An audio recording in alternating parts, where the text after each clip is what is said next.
Hey guys, how are you? Um, I just got the urge to turn my camera on to talk about desire, want, need. Um, I was actually just in a conversation with somebody, and excuse me, I, uh, I appreciate the conversation that we had. It was interesting, and they they were talking about the old paradigm belief, which they are believing in, which is fine. um how we basically need desire in order to function. um that's Desire is the reason why we incarnated. um we wouldn't breathe without desire. We'd just be still. Our bodies would cease to work. um that is part, like I said, that's part of the old group of, it's part of the group of old paradigm that's melting away. Desire comes from the illusion tool of ego. When we have desires, wants, needs, there's something within us that is unsettled. There's something within us that's saying that we're looking for something. And the truth of what all this is what we're looking for is already here. And who and what we truly are knows that. It's our ego kicking in, looking for whatever it is that we're looking for, which is, again, what's already here: love, happiness, peace, oneness, unity, thy will over my will. But we look at it as different aspects of, physical wants, needs, desires, to the watered down love that we've been indulging in, because humans do have a watered down understanding of love. We're remembering what love actually is, and we're starting to bring that back online, but we have been playing with a watered down understanding of it. We and that's just another thing too, is to say that we incarnate because we have desire. That's going into saying that spirit is in a place of want and need. And because, again, desire is that unsettling. I'm desiring something. It's as in you're wanting something that you don't have already. But the thing is, who and what we truly are back home, the reality of all this, our hearts are already full. We have everything. We're within full love, joy, peace, unity, oneness. So it's not really a matter of desire when it comes to who and what we truly are. We can look at it more like play. We like to play, and it's fun. It's fun to indulge in, and it's play. And we get to, and that's just it. It's different. It's different. We get to, Erik, Archangel Uriel, has talked about, I can't remember through what source, but he's giving me this example right now. You know, you can read about a brownie, what it tastes like, what it looks like, what it feels like, what it smells like, but that's different than actually eating a brownie, taking it out of the oven, feeling it, smelling it, actually putting it in your mouth, chewing it and swallowing it. There's a difference there between reading about it and actually doing it. It's not that it's better or worse. Excuse me, it's just different. So they're not in a space of want or need or desire. It's fun and it's play and it's different. So, excuse me, desires, wants, needs, those are coming from, again, ego, coming from a place of we're looking for something that we don't think we already have. And that's another thing too, is we only think we know what we want, need, and desire, which is a big reason why they say surrender, let go, because we're navigating now. We're coming out of amnesia, we're waking up and remembering, but we still are in that process. So we're in that space of basically,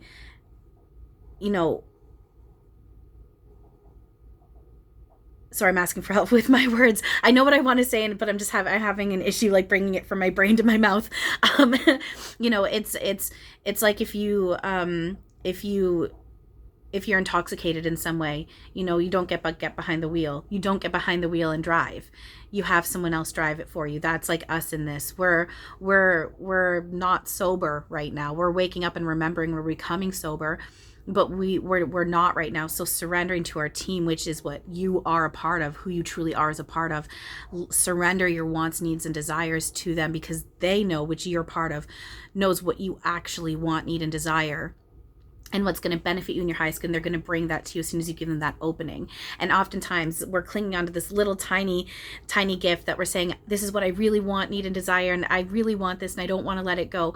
And God, source, who we truly are, standing there with this huge gift behind its back and saying, well, I need you to have faith that this is here, and I need you to empty your hands first, and then I can give this to you. But you got to have faith, and you got to open your hands up and empty your hands first, and then you can be open to receive what is already here waiting for you. It's waiting right here for you, but you got to let me give it to you, and you have to have faith that it is here. Even if you can't see it, it's here. So this whole, if you have been hearing about and have that belief in that old paradigm of, you know, needing desires in order to function, that is melting away. Because remember, the look of the death process is also changing, right? So I don't know exactly how it's going to look, but I do know the look of the death process is changing. We're going to be able to transition to energy and in an avatar again without the look of separation. Our loved ones aren't going to go into grief and start crying because they think we've died. They're going to see that we're still here, just in energy form. We can shape shift. We don't even need the sun and air to sustain ourselves. All of that's going away. You know, what this is so much bigger than what we realize. This is a dream, you guys. It's a dream. Dreams are limitless. This is a dream. You can do anything. And the thing is, what's really cool about it now is we're doing it only within love. We're melting the illusion away. And the only illusion we're still going to play with is roles for each other. We're going to play with roles within roles for each other, but we're doing it within love. Unity, thy will over my will, love, peace, joy, happiness, laughter, bliss. It's really cool. And are we to judge desire? No, we're not to judge any of it. It's not wrong. And it can be very beautiful. At the same time, we're remembering what it actually is. And that is, it's important to remember what it actually is. Desire, want, need comes from ego. It's not wrong and it's not bad, but we don't need it to function. It's part of an I thought. It's part of this illusioned identity that we're clinging to. We're merging all timelines into one right now, and we're healing illusion and melting it away as that happens. And then the next step is integrating completely into the one, and then we expand out from there. But we don't go into separation. And again, that's where Erik has said that he won't even try to explain, because it's literally not in a figurative sense, like literally beyond comprehension. So that's going to be the next step. And because someone had asked me today, what do they see me doing after I'm done playing this role in this? And I said that's a really complicated question for me to answer, because for me, this is it. This is game over. So all my timelines that I've lived are all merging into one, and I'm melting illusion away as I'm doing as such. And we're bringing the illusion of the physical with all of home. We're merging that all together. And I can see myself like standing there, my energy standing there. And I've got within the roles that I've played within this, you know, all my human, galactic, fae, everything, anything, siren, any animal I've lived, all these lives. I've got like all these files of all these simulations I've lived around me, and I've hit game over with all of them. I've completed each game. And this is the final one, and I've hit game over. This is game over. Like, it's done. Like, this is game over. This is it. And all of it is merging into this one. This is the ultimate game over. But then we also have infinite versions. So it's like, there's a beginning and there's an end, but there isn't. This is where contradiction kicks in. So for me, it's complicated but simple to explain. This is it. This is the ultimate timeline. All my simulations that I've lived have been building up to this one. And the next step after this is when I'm ready, I merge into the full one, that center point. We've got the infinity symbol and there's the center point. That's where the one is. So on this side, we're expanded out into separation and we're coming back in, merging best of the illusion of the physical with all of home. And then there's the one in the center. And then from there we expand out, but we stay within togetherness. We don't go into separation. So the next step for me is going into that one, and then we expand out. But then there is actually no end, because it's all being played out simultaneously, and there's infinite versions. All of it's been played out, yet none of it happened. It's complicated but simple, and it's contradictory, but it's not. So I just want to see if there's anything Erik would like to say.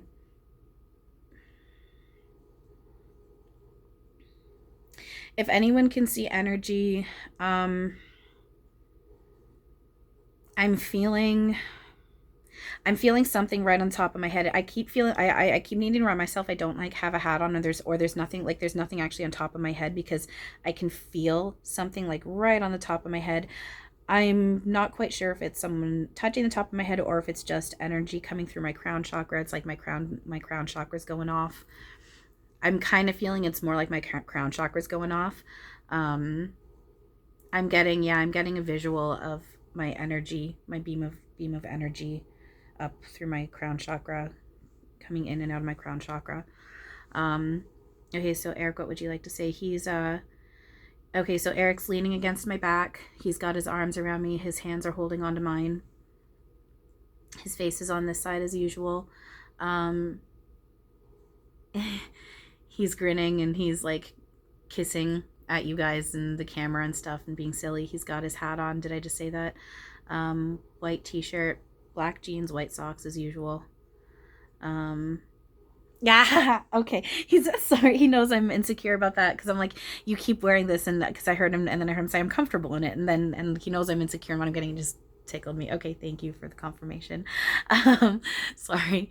Okay, so is there anything you'd like to say to this? He's saying, you got it, babe. You got it, babe.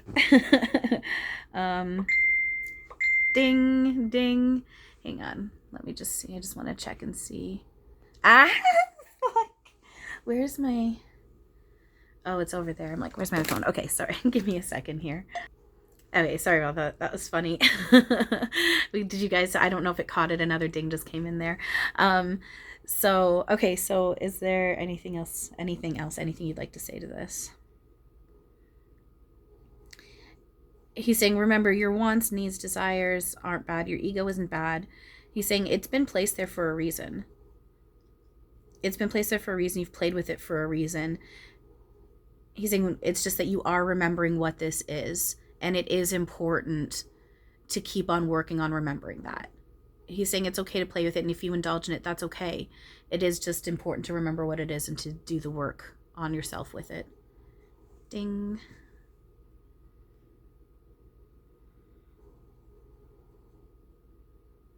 He's just going, I love you. I love you. He's saying, give him to me. Tell them to me. He's offering for you guys to talk with him. Give him your wants, needs, and desires. Talk with him about it. Give them to him. And he's talking about, he's pointing out like anything. And he's talking about you don't need to feel ashamed over anything. You don't need to feel ashamed over anything. He's saying this will stay between you and me, but then I'm like, he knows. Excuse me. My mind's going, but dude, like, it's not though, because like, you know, we all share the same consciousness, and the time for hiding's over.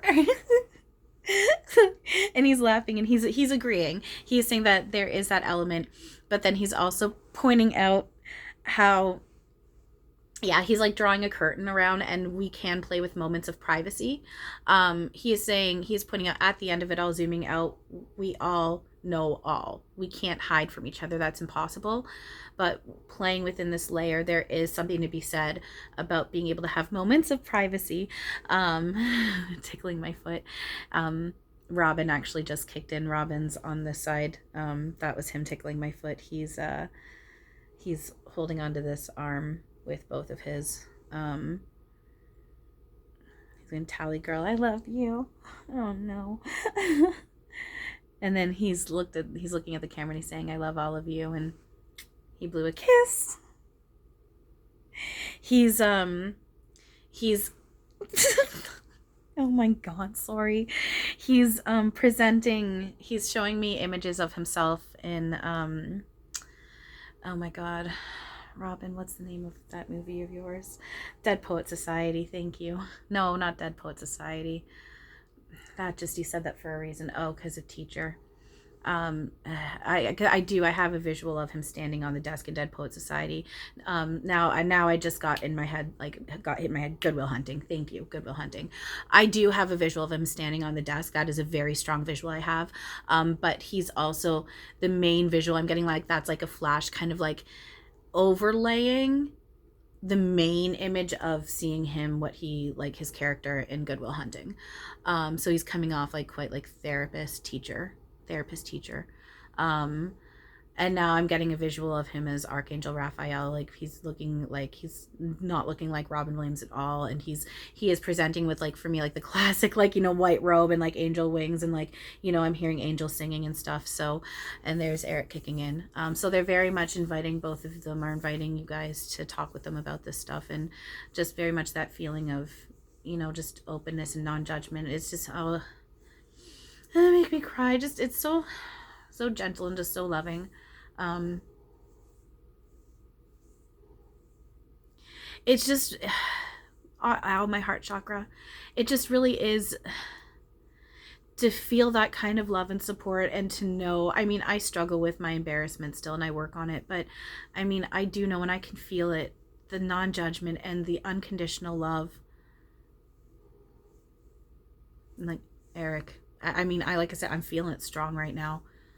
They're both so strong with this feeling, like it's so strong, and it's just, it's so new. Like this is, it's not that it's actually new, this is what's always here, but it feels new because this is like the first time we're really allowing this stuff online, and to really feel this, at least for me, you know, and I know for many others, we block and resist this. And the thing is this is what's going to start happening with our fellow human too. It's not just with spirit. Like, so the thing is, we block with spirit allowing this online, but then we really block with each other, and this is what's going to come online with everyone. Dang, yeah, Erik, because my mind goes to, my mind does go to, it seems like it take 1,000 years, but again, Erik, you ding to this, because my mind then went to, well, like Erik's pointed out, it could take what looks like 1,000 years, or it could happen now, it could happen in 5 years, or a month, or 3 years, or 20 years. It all depends on the work we put in ourselves and what we allow, and the illusion of linear time is melting away. So, I mean, when 1,000 year comes around, maybe that'll look like 10 years or no time at all. So, ding. And then Robin again is just, I love you, I'm with you. There's a couch, and he's again patting the couch, saying, come talk. And now he just moved. So he sat down.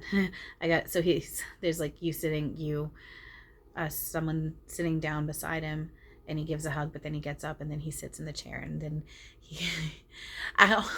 it's actually really cute. He's like, so he has you like stretch out on the couch, but then I'm seeing like blankets. He's got like a blanket and like stuffed animals, like teddy bears and like pillows. Like it's so much more. It's just, and it's actually really beautiful. I'm like, this is what I would love to see in therapy. And I mean, God knows there are some places like that, but just like really to have the blankets and like really just cuddle up and just really not feel ashamed to just like lay down and just be however you want, get yourself comfortable.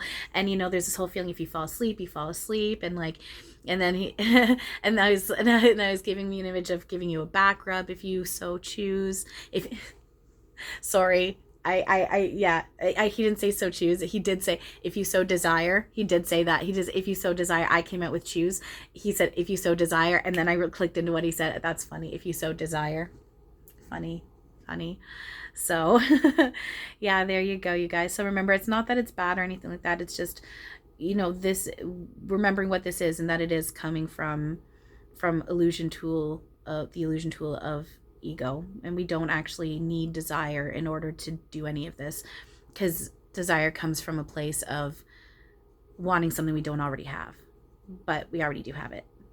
So we just need to let ourselves be open to it. All right, thanks you guys. I hope this helps and makes sense. Remember, again, everything I talk about are reminders for myself. And, you know, no one's ever get anything wrong with anything I talk about. You know, it's never that I'm saying someone's saying or doing wrong. No one's doing wrong. You know, we're not to judge any of it.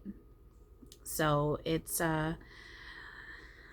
we're all learning. We're all each other's students and teachers, and we're all bringing pieces of the puzzle, and that's just it.